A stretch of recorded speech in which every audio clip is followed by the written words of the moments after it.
Hi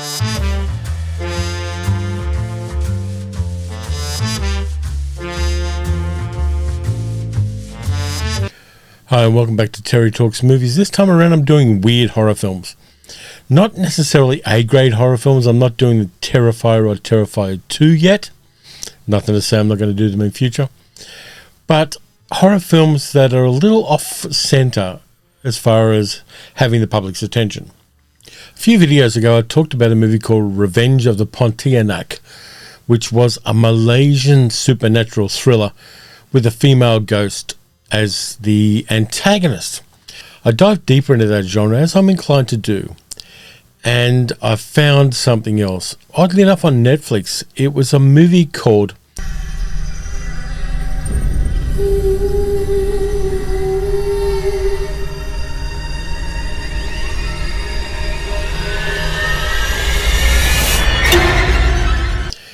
Kuntilanak, which is the Indonesian version of the Malaysian Pontianak. And this one is a very weird movie. It's from 2018. Turned up on my Netflix queue. Oddly enough, the third movie in that series, and there is a series of 3, is on Amazon Prime instead of on Netflix. So obviously Netflix didn't pick up the second and the third films. But it's interesting because it's jump scare, gruesome, gothic Indonesian horror film, which seems to be made for children. And that's kind of weird, but kind of interesting as well.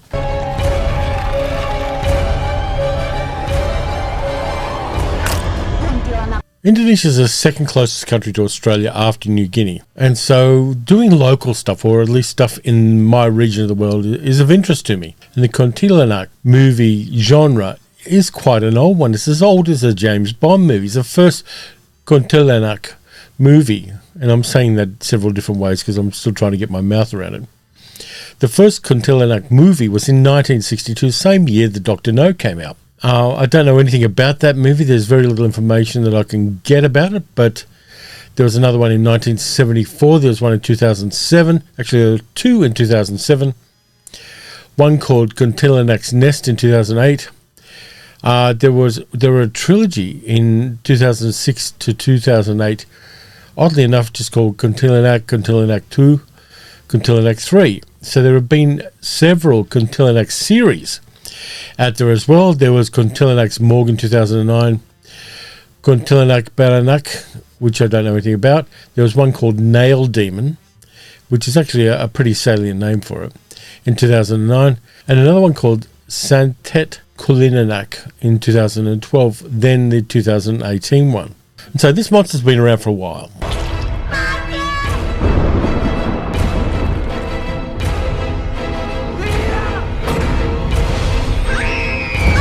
Is there any connection between the 2006 series of Kuntilanak movies and the 2018 series? The director, Rizal Mantavani, says that there is, but the only connection is that the Kuntilanak comes through a mirror. I'm not too sure about how things like copyright go in Indonesian cinema. I know there are a lot of borrowings from previous films and from films from other countries in Indonesian cinema, but this one is weirdly interesting. And it's got a slow burn and it kind of works. The story revolves around 5 children who find a mirror in an abandoned building. Now, the 5 children were adopted by a nice rich lady who has to go to San Francisco to visit her family. And so they're left in the protection of one of the older adopted children, who's a teenager, called Lydia, played by Aurelie Morimans. So Lydia and her boyfriend Glenn are looking after the kids. Glenn works for a local TV station and does kind of a ghost show where they kind of go and investigate ghost phenomena in weird places. And he goes to a house where a Kuntilanak has ostensibly killed a child. We see that in the start of the film. And yes, the Kuntilanak kills a little child called Anyas. Anyas's father is pretty much driven mad by this. He can't find his child's body. He knows his child's dead. There's a trail of blood leading up to the mirror. And so he is wandering around. The house is abandoned. And Glenn and his TV crew find it. They find a really groovy looking mirror in there. Glenn knows that Lydia's stepmother has a cracked old mirror in her house, and so they decide to take the mirror to the house where Lydia is looking after these 5 kids. The Kuntilanak, of course, comes along with them. Now, the 5 kids are really independent. They were orphans. They used to rely on themselves a lot, so they're kind of free-range kids. They wander around, they play tricks on each other.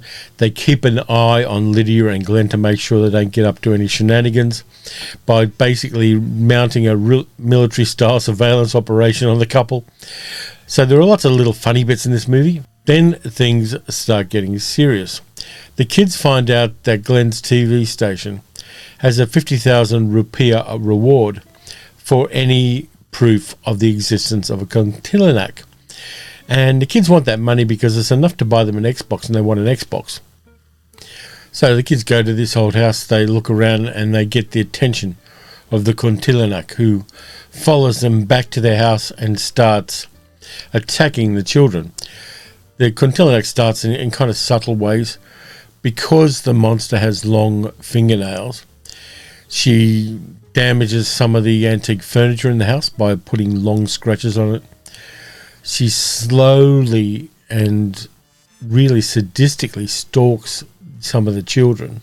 The thing with this Kuntilanak movie is it does seem to be aimed at children, even though there is some kind of blood and gut. And there's no guts, but there's blood.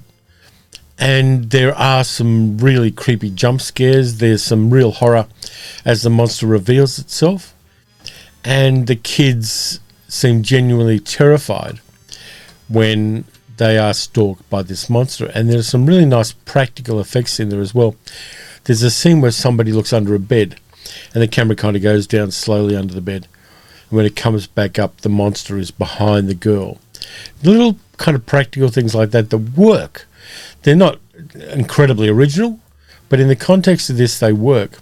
And there's an extra kind of frisson of creepiness for non-Indonesian audiences watching this, because it's filmed in Indonesia. It's filmed in a place that's very tropical, and there's jungle, and there are enormous banyan trees, and the furniture and the design of the houses is really different than you'll see in, say, a European or an American or even an Australian horror film. So there's that kind of difference that adds to the strangeness. Now, I don't know why this movie was made, to be honest with you. I don't know if there's a big market for really creepy horror movies for young children in Indonesia. There may well be. Mileage varies depending on your culture. And this doesn't have the kind of vanilla feel of, say, a Goosebumps or one of those kind of franchises that American cinema and American TV play with. It's got some really grounded horror in it. Now, the Kuntilanak isn't as full-on as a Kuntilanak would be in an adult horror movie, because there is a sexual aspect and there is a gendered aspect, and there is the revenge against men who have done them wrong aspect in the standard Pontianak and Kuntilanak kind of genre and mythology. So they kind of peel that away and just make it a monster that preys on children and leave it at that level. So there are many aspects of this that you couldn't really put into a kid-oriented horror movie. But this is a kid-oriented horror movie at a higher horror level than European and Anglophone horror movie makers would do. They wouldn't do this. This is kind of like a Rob Zombie movie for kids in a way, or a more than Tim Burton movie for kids. It has a really weird place in my head where I don't know whether I could recommend people to watch it with their kids, but I find it interesting that it was made. It's not as deep as Revenge of the Pontianak was, and that had some real wonderful pieces of understanding of where the monster was coming from, which are absent from this movie. But I think it's honest. I think it's an honest horror movie. If you want to expand the breadth of the horror movies you watch into other nationalities, I mean, a lot of people watch K-horror, a lot of people watch J-horror, a lot of people watch Chinese horror. But Indonesian horror has its own history, and it is quite a long history. And some of the monsters that we find in Indonesia and Malaysia and all the places around that part of Asia lend themselves to some really, really full-on horror movies, and they have been made.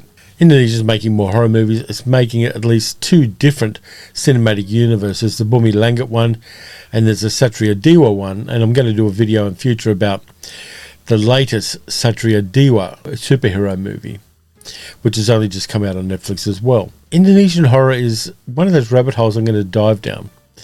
I've got so many other things to watch, but this one's drawing me. I think that there's so much more to look at. There are things that I haven't seen in a long time, like Lady Terminator, that I want to revisit. And Kuntilanak is the movie that pushed me in that direction because I want to see more weird Indonesian horror movies. And I might even tell you about them. The second movie I've got for you is a recommendation from people who watch the channel. When I talked about Bobcat Goldthwait's movie World's Greatest Dad, somebody told me that I should watch Willow Creek.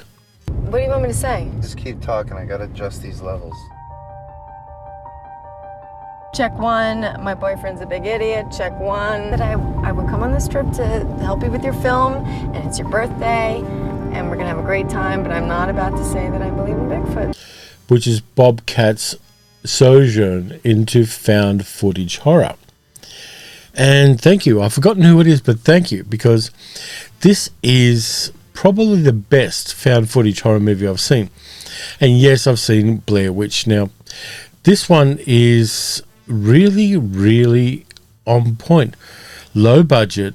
It doesn't have too many people in the cast, but it combines comedy at the start with some very full-on horror and a very, very bold directorial choice right at the heart of the movie. A guy called Jim, played by Bryce Howard, and his girlfriend Kelly, played by Alexi Gilmore, decide to go up into Bigfoot country in Northern California.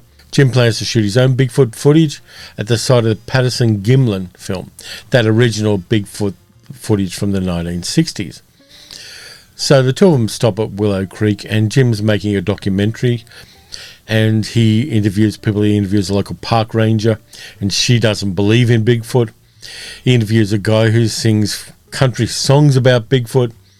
He interviews a few other people, and then they go out to hike up to where this original footage was filmed. They also talk to an ex-park ranger played by Peter Jason, who talks to them a little bit about the history of the area, and you kind of build the suspense a little bit with his contribution to things.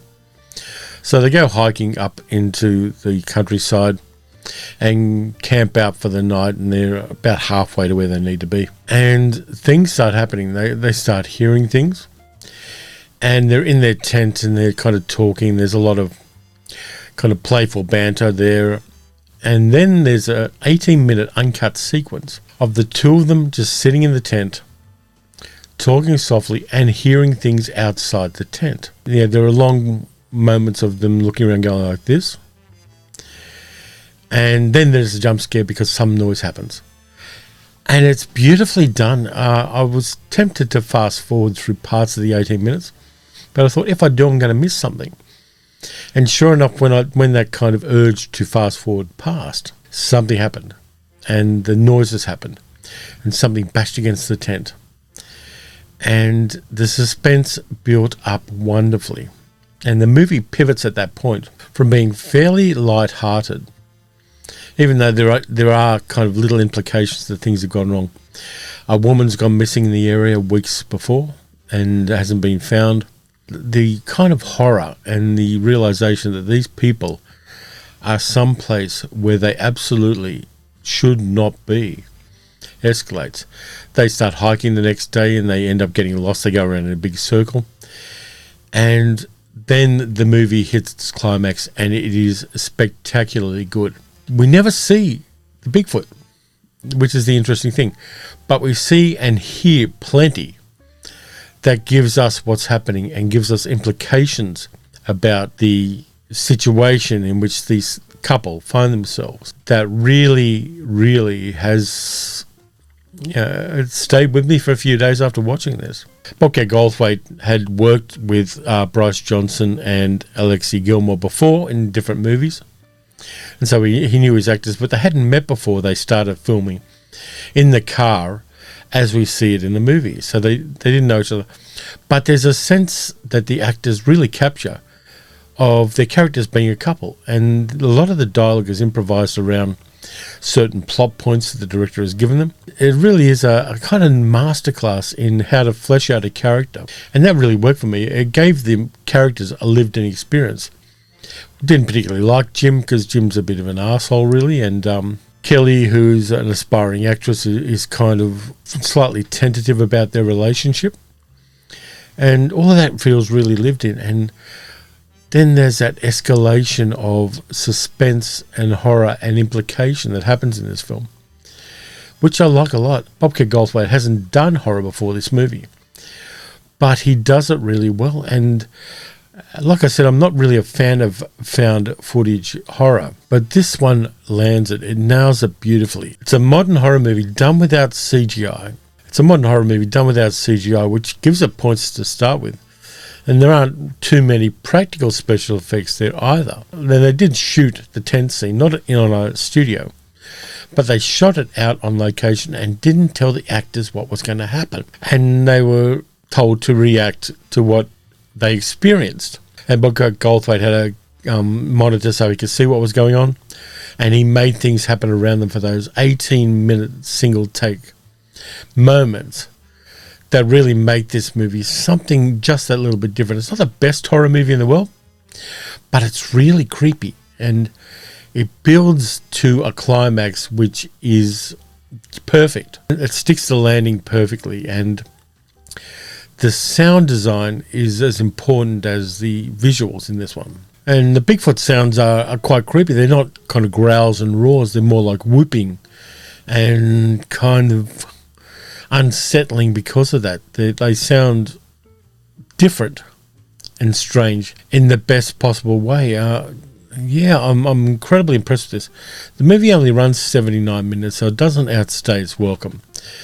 It builds its atmosphere, it builds its sense of location, it builds its sense of characters, and then just hits us hard with the horror. You don't need enormous budgets to tell a good horror story, which is the takeaway from this one. And this is a movie which could have dived into torture porn in the hands of a different director and really taken us full on blood, gore and guts. But it chooses not to. It chooses just to show us what the camera sees. And I appreciate that. I like the way it's done, and I like the way the camera is used right at the climax as well. There's a real auteur's mind working in these films, as there is with any of the movies that Bobcat Goldthwait directs. This may be one of the top 5 horror movies I've seen this year. Not because it's different and it breaks new ground, but it turns old ground into something different. And I really appreciate that. It just worked for me. And I'm going to have to do more deep dives into Bobcat's oeuvre. There are a few other movies of his that I really want to rewatch. And yeah, this one stayed with me more than I thought it would. And that's full value for money. If you think about a movie for a long time after you see it, you're getting extra bang for your buck. So that's it this time around. 2 horror movies, 2 very different horror movies. But they're what I've been watching lately, and they're what I've been enjoying lately. And both of them, each in their own way, stretch me a little bit to kind of embrace horror that isn't the kind of horror that we're all used to. Anyway, that's it for this time around. Thank you very much for watching.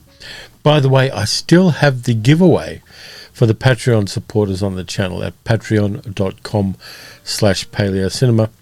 I'm giving away a copy of the imprint World of Susie Wong box set, which I have received, and it's ready to go. So anybody who's a Patreon supporter of the channel by the 1st of December and who wants to be in the draw will be in the draw, and one of those Patreon supporters will get that now unavailable box set of The World of Susie Wong and the documentary about Hollywood Chinese in cinema. On that note, thank you very much for watching. Like, subscribe, leave a comment. Tell me what you thought of these horror movies, or whether you've got some horror movies you want to recommend as well. There's a lot of really good stuff out there. Until next time, watch some good movies, watch some bad movies. Watch some horror movies that are outside your comfort zone, and I'll catch you next time.